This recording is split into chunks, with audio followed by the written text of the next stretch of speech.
In the dry lands of Africa, among the Himba people, there dwelled an old custom. When a titled young man received another titled young man, he was expected to offer his wife to the visitor for the night he would stay.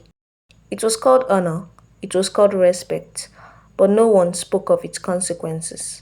Timo was a respected man in his village.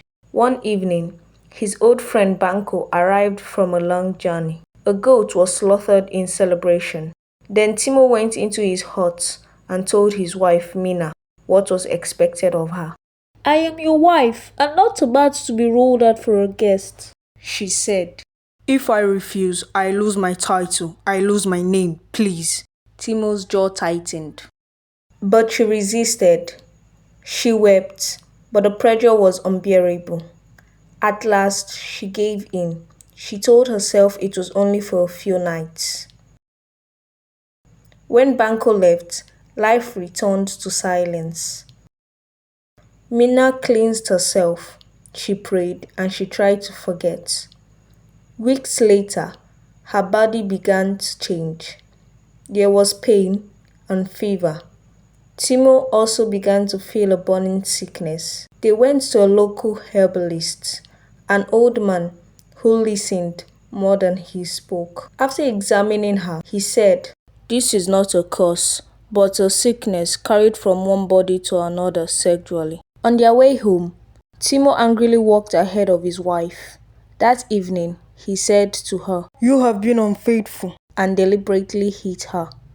"You sent me to your friend, or don't you remember?" She tried to remind him of the tradition, of his friend, of the lack of choice she had, but he refused to hear her out.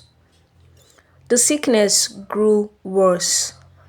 A health worker from the town gave them medicine and explained its help. Timo rejected it, saying, "It is the white man's poison, my faith does not allow it." Meanwhile, Mina took her own treatment in secret. She begged him to do the same, but he refused. Months passed by. His body grew weak. The strong man who once feared losing his title now feared nothing at all.